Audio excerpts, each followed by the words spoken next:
అరే! చిన్న పొయ్యి మీకు గుర్తుందా? మన లాస్ట్ టైం వీడియోలో మనము అన్నము, టమాటా కూర వండినాము. చాలా గొప్ప పని చేశావు.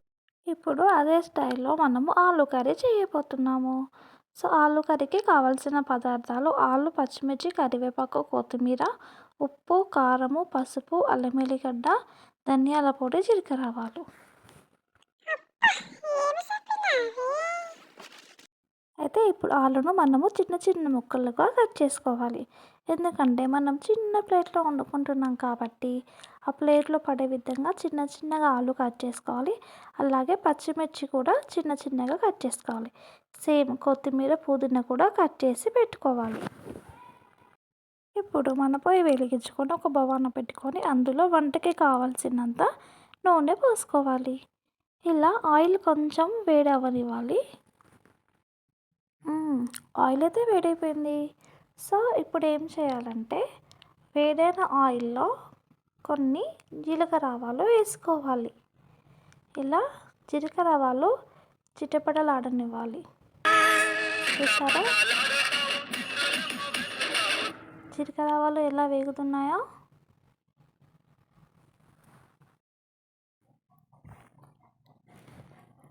ఇప్పుడు కట్ చేసుకున్న ఆలు ముక్కలను ఇందులో వేసేసుకోవాలి. సో, ఎంత చిన్న దాంట్లో వండుతున్నామో మీకు అర్థమై ఉంటుంది.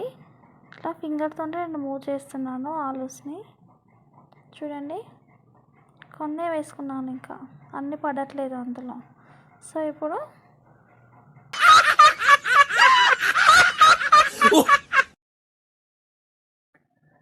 ఒక్కసారి ఆలు వేసుకున్న తర్వాత కలుపుకోవాలి. అలా ఆలు వేసి వదిలేసామనుకోండి, అలా మన బగోనికి ఆలు మొత్తము అంటుకుంటుంది. సో, కలిపేయడం వలన ఆలు ఏం అంటుకోదన్నట్టు. లేదంటే ఆలు అంటుకొని మాడిపోతుంది కింద.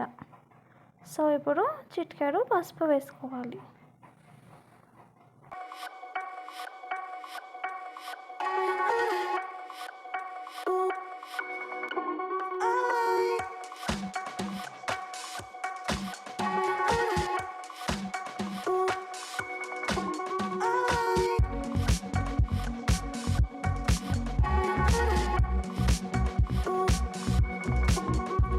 ఇప్పుడు కొంచెం అంతా అల్లం వెల్లిగడ్డ వేసుకోవాలి.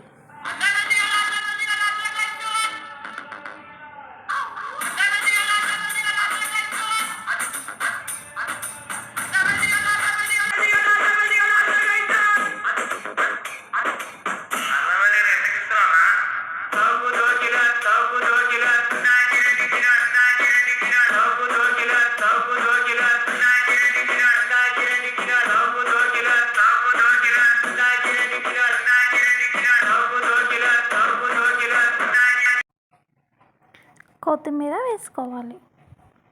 ఇలా కట్ చేసి పెట్టుకున్న కొత్తిమీరను మరియు కరివేపాకును వేసుకొని బాగా కలుపుకోవాలి. ఇప్పుడు కట్ చేసి పెట్టుకున్న పచ్చిమిర్చి ముక్కలను కూడా ఇందులో వేసుకొని కలుపుకోవాలి.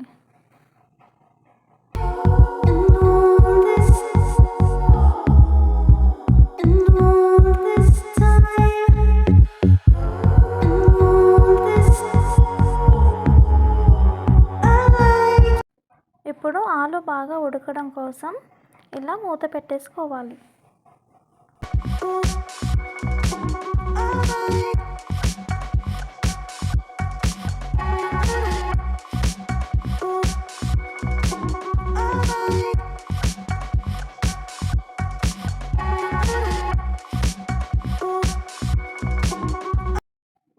ఇప్పుడు టేస్ట్‌కి సరిపడా ఉప్పు, కారం వేసుకోవాలి. ఎందుకైనా మంచిది నువ్వు కొంచెం ఉప్పు కారం తగ్గించాలబ్బాయి. కామ్గా ఉందాం, మన పని మనం చేసుకుందాం. మనకి దేవుడు రెస్పాన్సిబిలిటీ ఇచ్చాడు. మనం చేసే పనిలో మంచి కనపడాలి కానీ మనిషి కనపడక్కర్లేదని. ఇలా ఒక్కసారి అన్నీ కలిసే విధంగా బాగా కలుపుకోవాలి. చిటికెడు ధనియాల పొడి కూడా వేసుకోవాలి. లాస్ట్లో ధనియాల పొడి వేయడం వలన మరింత రుచి యాడ్ అవుతుంది.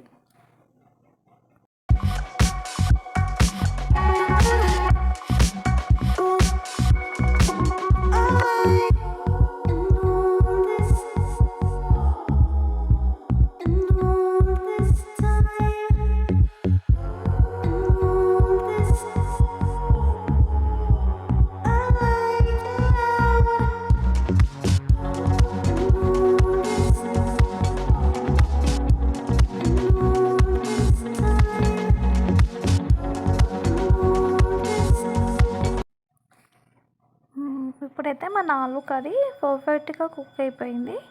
చూడండి ఎలా బాగా ఉడుకుతుందో. సో అన్ని ఇంగ్రీడియంట్స్ అయితే వేసేసాం కదా. ఒక్కసారి చూద్దాము ఆలు ఉడికిందో లేదో. చాలా మెత్తగా ఉడికిపోయింది. పర్ఫెక్ట్. అలాగా నీ దగ్గర చాలా నేర్చుకోవాలయ్యా. పుణ్యాత్ముడివి. ఆ పుర్రెలో ఎన్ని తెలివితేటలున్నాయి. ఇలా పొయ్యి పై నుంచి కర్రీ దింపేసుకోవాలి. అమ్మో అమ్మో చాలా విచిత్రంగా ఉంది.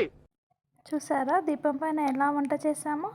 ఇలా ఒత్తులు లోపలికి అనేసుకుంటే మన పొయ్యి ఆరిపోయినట్టే. మీరు కూడా ఇంట్లో ట్రై చేయండి ఇలాగా. సార్ నాకు కరెక్ట్గా రాదు సార్, మూమెంట్ పర్ఫెక్ట్గా ఉండదు, తర్వాత మీరే ఇబ్బంది పడతారు. సో కర్రీ అయితే రెడీ అయిపోయింది. ఇప్పుడు సర్వ్ చేసుకొని తినడమే. Wow super. సో ఈ ఆలు కర్రీ అనేది రోటీలో కానీ పూరీలో కానీ చాలా బాగుంటుంది. అలాగే రైస్లో కూడా బాగుంటుంది. ఈ వీడియో మీకు బాగా నచ్చింది అనుకుంటున్నాను ఫ్రెండ్స్. అలాగే ఆలు కర్రీ ఎలా చేయాలో కూడా మీకు అర్థమై ఉంటుంది. సో మా వీడియోస్ మీకు నచ్చినట్టయితే మా ఛానల్ని సబ్స్క్రైబ్ చేసుకోండి. అలాగే లైక్ చేయండి, షేర్ చేయండి.